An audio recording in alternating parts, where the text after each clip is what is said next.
Marilah kita bersatu di dalam doa. Terpujilah Engkau Tuhan Allah Bapa kami untuk kasih setia Tuhan. Bapa di sorga, kami akan mendengarkan firman-Mu. Tuhan sertai hati dan pikiran kami. Dalam nama Yesus kami berdoa kepadamu. Amin. Saudara terkasih dalam Tuhan Yesus Kristus, nats firman Tuhan yang memberkati kita pada hari ini tertulis di dalam Kisah Para Rasul 3 ayat 6, dikatakan, tetapi Petrus berkata, emas dan perak tidak ada padaku, tetapi apa yang kupunyai kuberikan kepadamu. Demi nama Yesus Kristus orang Nazaret itu, berjalanlah. Demikian firman Tuhan.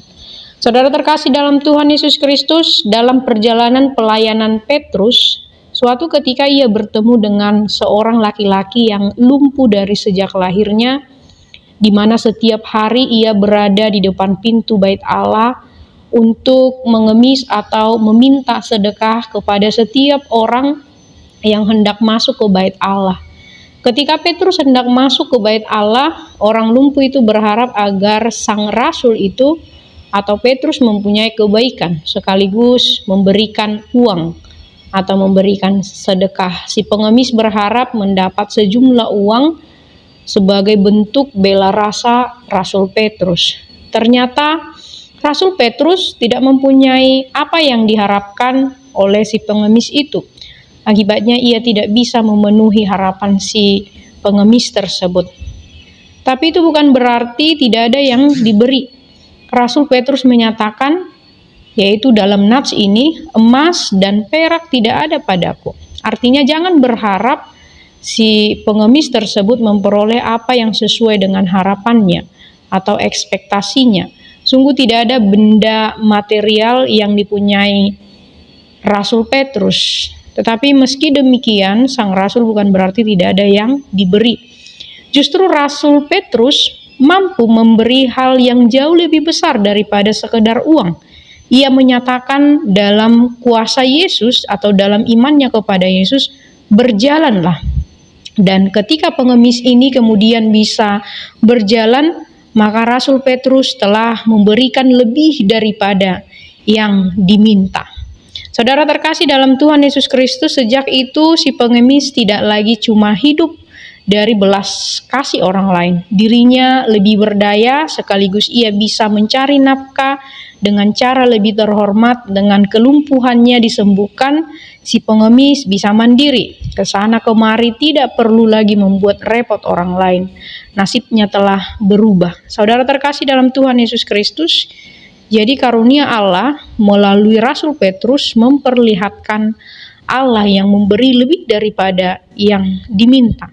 Saudaraku, dalam hidup ini kita sekarang pun mari kita renungkan, bukankah ada pengalaman Allah memberi melampaui apa yang kita minta? Ada yang meminta agar bisa hidup sampai 70 tahun, ternyata Tuhan memberinya lebih daripada 70 tahun. Ada yang meminta sepeda motor, ternyata Tuhan memberikan kenaikan pangkat dalam pekerjaannya, bahkan lebih daripada harga motor tersebut. Dengan itu justru lebih besar yang diperoleh dari Tuhan. Ada orang tua yang terbatas ekonominya meminta kepada Tuhan agar anak-anaknya bisa sekolah paling tidak sampai SMA. Ternyata karena keuletan dan doa, semua lebih daripada apa yang diminta. Inilah yang membesarkan hati kita. Allah kita memberi agar kita berdaya, mandiri, dan terhormat. Mari tetap bersyukur pada Tuhan karena kita selalu dianugerahi berkat jauh dari apa yang kita pikirkan. Kiranya di hari yang baru ini kita tidak khawatir, tidak cemas untuk melangkah, karena Tuhan itu baik melebihi keinginan yang kita pikirkan. Amin. Mari kita berdoa. Terima kasih Tuhan untuk firman-Mu yang sudah kami dengarkan. Kiranya firman ini dapat menguatkan iman kami.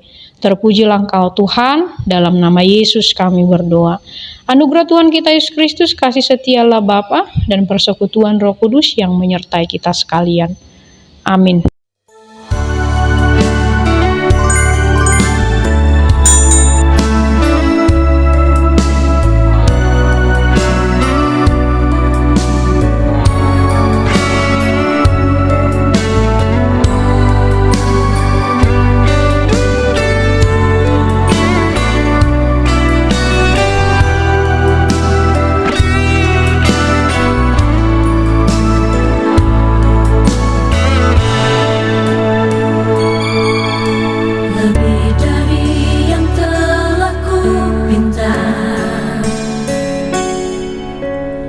lebih dari yang telah kupikirkan.